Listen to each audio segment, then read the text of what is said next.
오늘도 기도의 자리 사모하고 나오신 우리 성도님들 하나님께서 응답하실 줄 믿습니다.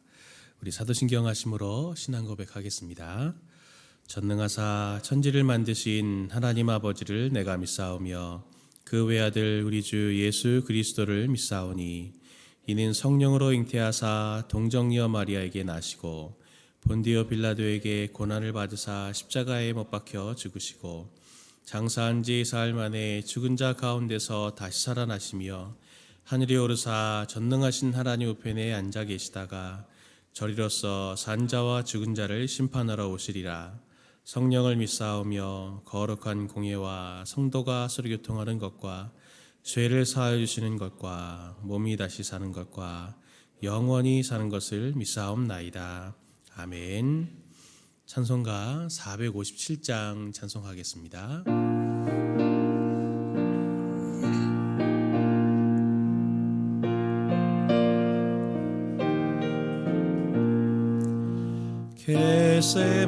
겟세마네 동산에 죄를 생각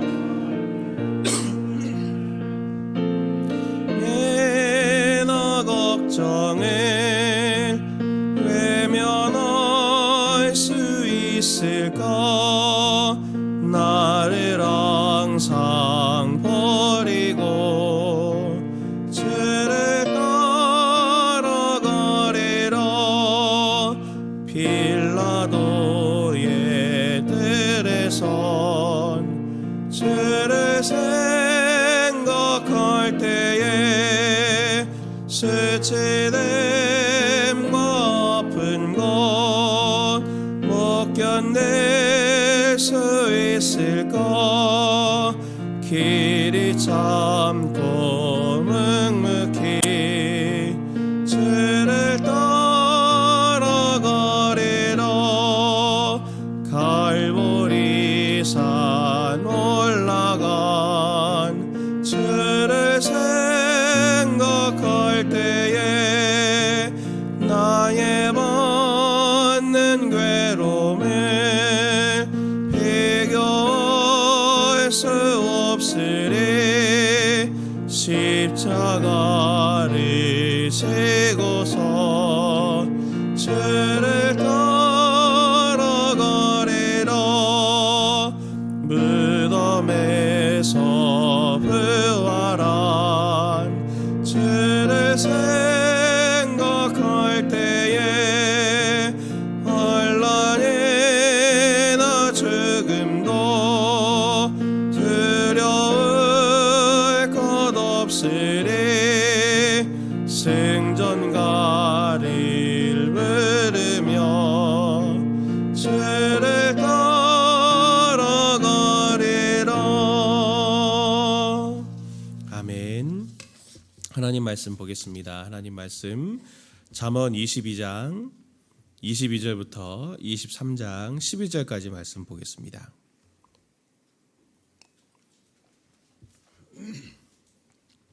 잠언서 22장 22절부터 23장 11절까지 말씀 한 절씩 교독하도록 하겠습니다. 약한 자를 그가 약하다고 탈취하지 말며 곤고한 자를 성문에서 압제하지 말라.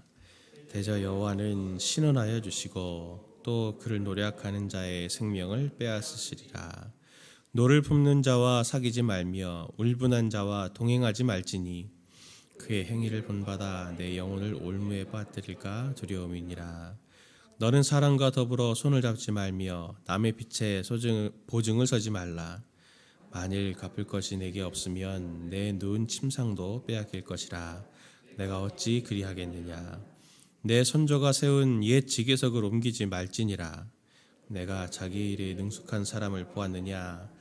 이러한 사람은 왕 앞에 설 것이요 천한 자 앞에 서지 아니하리라.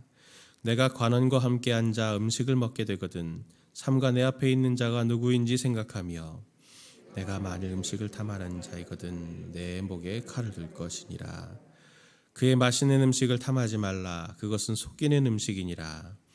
부자가 되기에 쓰지 말고 내 사사로운 지혜를 버릴지어다. 내가 어찌 허무한 것에 주목하겠느냐. 정령이 재물은 스스로 날개를 내어 하늘을 나는 독수리처럼 날아가리라. 악한 눈이 있는 자의 대저 그 마음의 생각이 어떠하면 그 위인도 그러한즉 그가 내게 먹고 마시라 할지라도 그의 마음은 너와 함께하지 아니함이니라. 내가 조금 먹은 것도 토하겠고 내 아름다운 말도 헛된 대로 돌아가리라. 미련한 자의 귀에 말하지 말지니 이는 그가 내 지혜로운 말을 없인 여길 것임이니라. 옛 지게석을 옮기지 말며 고아들의 밭을 침범하지 말지니라다. 같이 봅니다. 대저 그들의 구속자는 강하시니 그가 너를 대적하여 그들의 원한을 풀어주시리라. 아멘. 대부분의 성경학자들이 22장 17절부터 24장 22절까지는 통일성을 가진 것으로 이렇게 보고 있습니다. 지혜 스승이 제자들에게 30가지의 말씀을 가르치시는 것으로 이렇게 한 묶음으로 보고 있는데, 오늘 말씀 중에는 우리가 한 2가지 정도만 좀 묵상해 보려고 합니다. 첫 번째는 성공의 비결을 이 스승이 자신의 제자에게 알려주고 있습니다. 그것을 4가지 정도로 교훈을 하고 있는데, 첫 번째가 22절 23절 말씀 보면 약자를 착취하지 말라라고 하는 것으로 말하고 있습니다. 약한 자를 그가 약하다고 탈취하지 말며 곤고한 자를 성문에서 압제하지 말라. 대저 여호와께서 신원하여 주시고 또 그를 노력하는 자의 생명을 빼앗으시리라. 이렇게 말합니다. 이 땅에서 재판장들은 때로는 공의를 굽게도 하고 또 사람이 가지고 있는 한계가 있기 때문에 속기도 해서 공의로운 판결이 안 될 수 있지만, 하나님은 그렇지 않으신 것을 전제로 이야기합니다. 오늘 본문에서 여호와께서 신원하여 주시고 라고 할 때 신원하다 라고 하는 것은 갚으신다 라고 하는 겁니다. 그가 행한 것을 기억해서 정확하게 판단해서 그가 옳은 것은 옳은 대로 또 악한 것은 악한 대로 그르다 하시며 하나님께서 그들이 행한 대로 갚아주시는 그것이 바로 신원입니다. 2가지 방향으로 나타나죠. 악한 일을 행한 사람들에게는 그 다른 사람에게 손에 끼친 것을 그대로 하나님이 벌로 주시는 것이고, 또 그것을 또 빼앗기고 그걸 손해본 사람들에게는 하나님이 그것을 그대로 또한 보상하셔서 갚으시는 그러한 분으로 나타납니다. 그리고 또 하나님은 후반절 보니까 23절 후반절 보니까 그를 노력하는 자의 생명을 빼앗으시리라 하면서 적극적으로 그와 이렇게 전쟁하듯이 싸우신다라고 하는 것을 이야기합니다. 하나님이 성경의 여러 곳에 보면은 약자들의 하나님이시고 고아와 과부의 아버지가 되신다라고 말하면서 그를 보호하시기 위해서 많은 법들을 세워놓으셨습니다. 출애굽기 23장 9절 말씀 보니까 너는 이방 나그네를 압제하지 말라. 너희가 애굽 땅에서 나그네 되었은즉 나그네의 사정을 아느니라 하면서 역지사지의 마음을 너희들이 가져야 될 것이 아니냐 하면서, 사람들은 서로를 이렇게 관계를 할 때 그가 어떤 존재고 무슨 직업을 가졌고 얼마만큼의 소유가 있느냐라고 하는 것을 바라보면서 서로 이렇게 계급도 지었고 그리고 서로 교제권을 그렇게 서로 판단을 하는 일들이 있지만, 하나님은 그들을 한 사람 한 사람들을 그들이 이방인이냐 하나님을 믿는 사람이냐 하나님을 믿지 않는 사람이냐라고 하는 걸 따지지 않으시고 그들의 한 존재를 귀중히 여기면서 그들을 하나님께서 존중하시는 모습을 보여주고 있습니다. 약자들을 우리도 그렇게 착취해서는 안 된다라고 하는 것을 본문 말씀을 통해서 보여주고 있고요. 또 2번째로는 화를 잘 내는 사람과 사귀지 말라라고 하는 것을 성공의 비결로 2번째로 보여주고 있습니다. 24절 25절 말씀 보니까 노를 품는 자와 사귀지 말며 울분한 자와 동행하지 말지니 그의 행위를 본받아 내 영혼을 올무에 빠뜨릴까 두려움이니라. 이렇게 말하고 있습니다. 감정은 사람에게 쉽게 전달이 됩니다. 이성적인 지식이나 이런 것들은 좀 많은 시간이 걸리고 또 배움이라고 하는 과정을 통해서 하나씩 흘러가게 되지만, 우리가 너무나 이 삶에서 잘 알고 있듯이 감정은 쉽게 전달이 되거든요. 희노애락은 정말 쉽게 전파가 됩니다. 그리고 특별히 이렇게 화내는 것 같은 이런 부정적인 감정은 정말 더더욱 주변에 선명하게 전달이 됩니다. 영향을 미치죠. 그래서 브루스 왈키라는 신학자가 오늘 본문에 대해서 이렇게 말합니다. 화를 잘 내는 사람은 퓨즈가 짧은 폭탄처럼 어떤 순간에 폭발하여 처참한 결과를 낼 준비가 되어 있다. 화를 쉽게 내는 사람은 관계도 너무 쉽게 깨지기 쉽고요. 그리고 어떤 일을 도모하더라도 그것이 금방 상하게 될 가능성이 많습니다. 사람들이 아무리 이성적 판단을 한다고 하더라도 아무래도 사람은 감정에 많이 영향을 받기 때문에 긍정적인 일들을 해나가기는 굉장히 어려운 것입니다. 정말 성공하고 싶다면 그 사람이 화를 잘 내는 사람인가, 그것들을 잘 인내할 수 있는 사람인가라고 하는 것을 잘 살피는 것이 정말 중요합니다. 세 번째로 성공의 비결에 대해서 얘기하는 것은 보증을 서지 말라라고 하는 겁니다. 26절, 27절 말씀 보니까 너는 사람과 더불어 손을 잡지 말며 남의 빚에 보증을 서지 말라. 만일 갚을 것이 내게 없으면 내 누운 침상도 빼앗길 것이라. 내가 어찌 그리하겠느냐. 잠언은 여러 곳에서 보증을 서지 않는 것이 지혜이다라고 하는 것을 말합니다.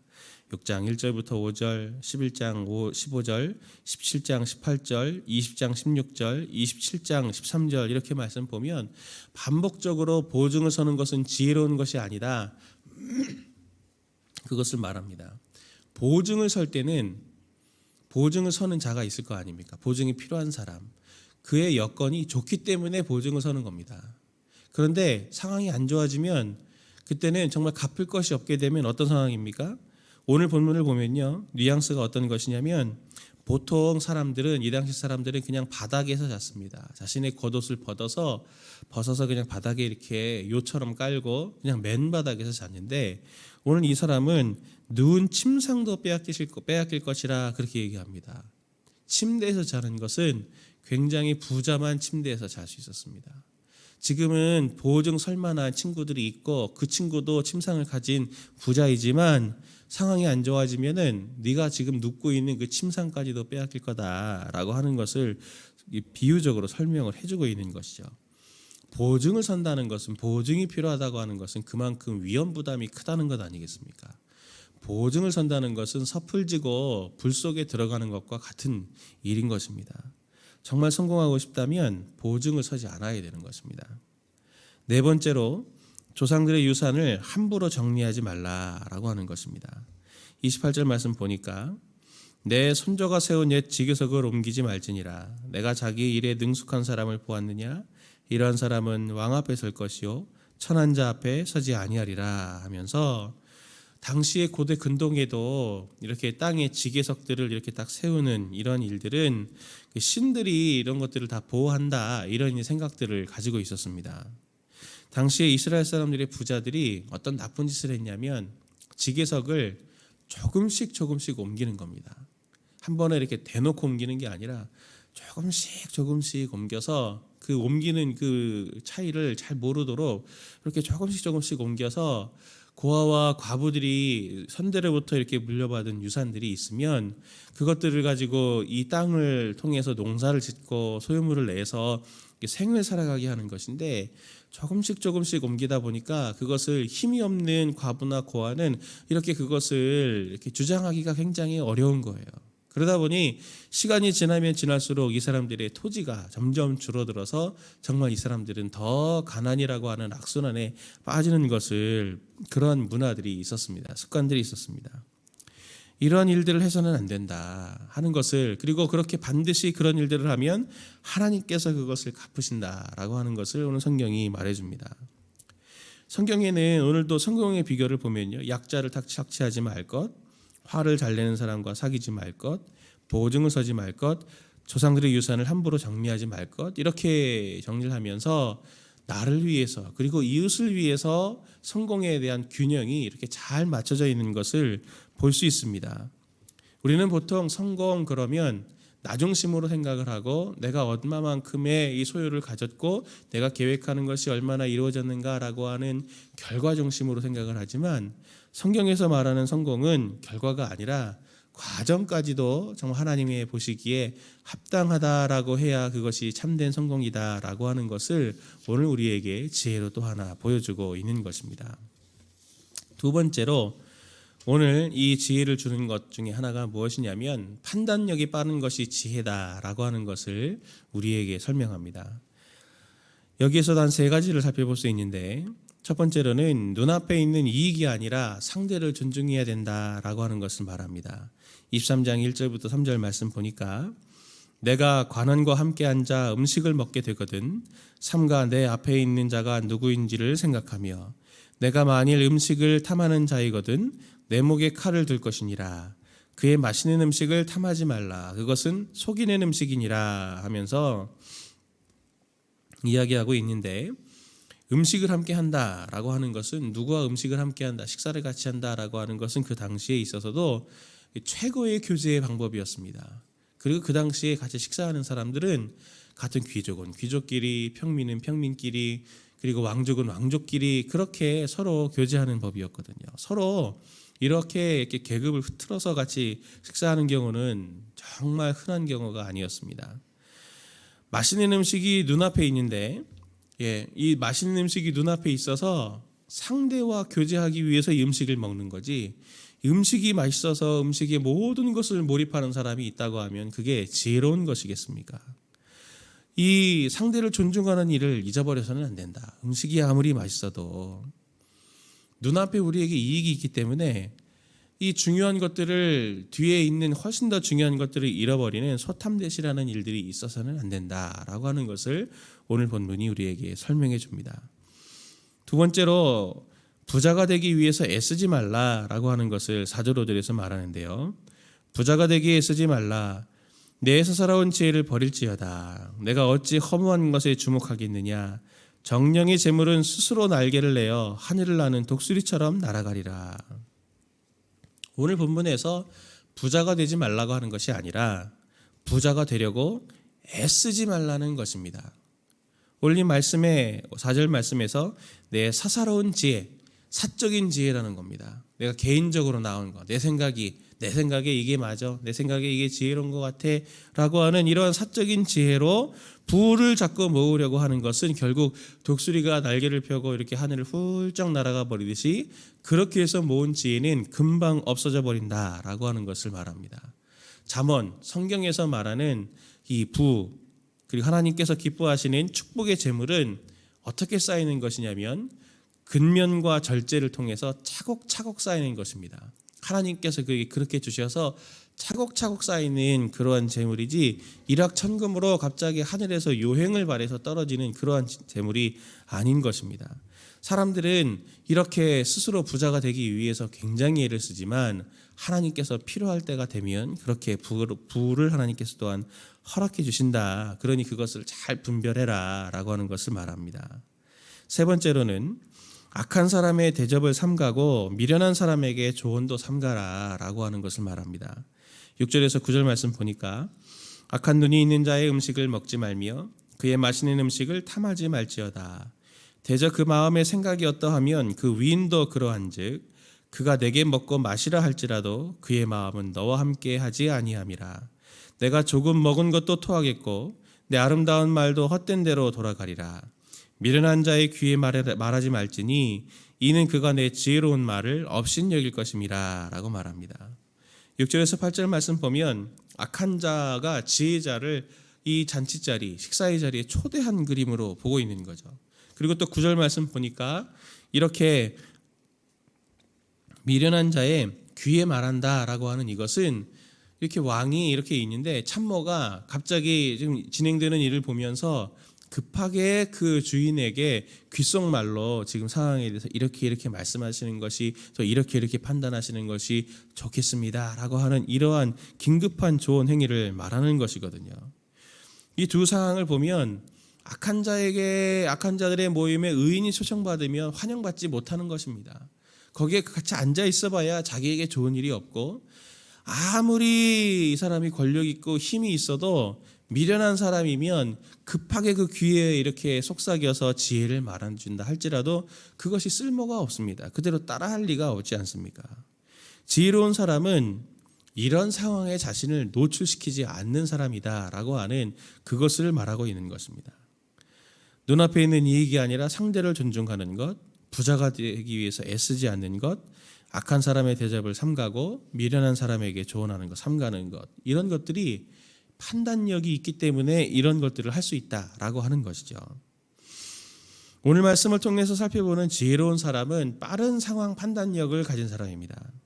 그리고 자신이 처한 상황을 알고 일이 어떻게 지금 진행되고 있는가라고 하는 흐름도 알고 있고, 그리고 그에 대한 처신과 대응을 어떻게 해야 되는지도 그 답도 알고 있는 사람이 바로 지혜자다라고 하는 것을 설명합니다.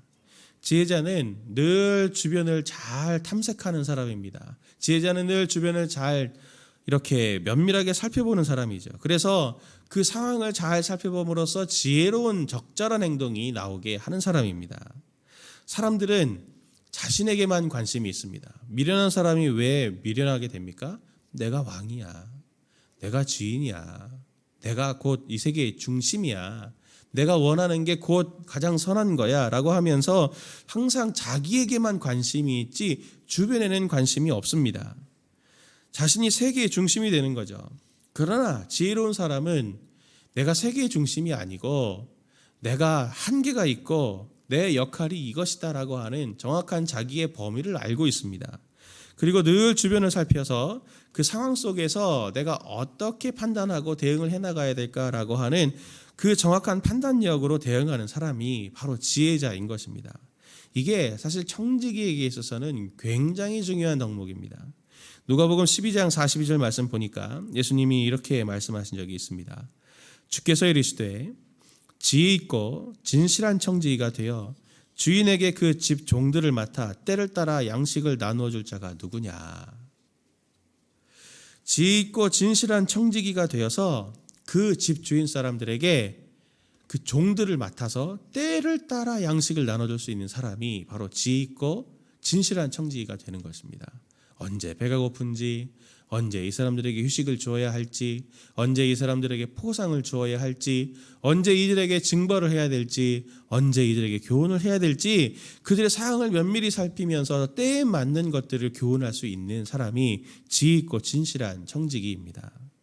청지기는 내게 맡겨진 삶이라고 하는 것을 아는 사람이고 모든 것들, 맡겨진 것들을 세심하게 살펴서 고심하고 고뇌하며 주인의 것을 돌보는 그게 바로 지혜입니다. 오늘 우리 성도님들이 지혜 있고 진실한 청지기로 하나님 앞에 부르심을 받았습니다. 정말 바른 판단력을 가지고 그리고 하나님 앞에서 정말 온전하게 오늘 하루를 살아내실 수 있는 성도님들 되시길 예수님의 이름으로 축원을 드립니다. 우리 두 가지 기도의 제목 가지고 함께 기도하겠습니다. 주님, 내 주변을 면밀하게 살펴서 모든 것을 적절하게 판단하고 대응하며 섬길 수 있는 지혜를 허락하여 주옵소서. 늘 내 자신과 내 자신의 감정과 내 자신의 욕구에만 우리가 관심을 갖는 것이 아니라 우리 주변에 있는 것들, 하나님께서 맡기신 것들을 면밀하게 볼 수 있는 지혜를, 관찰력을 하나님 저에게 허락하여 주옵소서. 기도해 주시고, 주님, 나 자신만이 아니라 내 주변 이웃들을 함께 돌아보고 결과가 아니라 또 결과만이 아니라 과정까지도 하나님 앞에서 올바로 살아내는 오늘 하루가 되게 하여 주옵소서. 이러한 기도의 제목들 가지고 기도하시다가 돌아가시겠습니다. 사랑이 많으신 주님, 은혜를 베풀어 주옵소서. 우리가 늘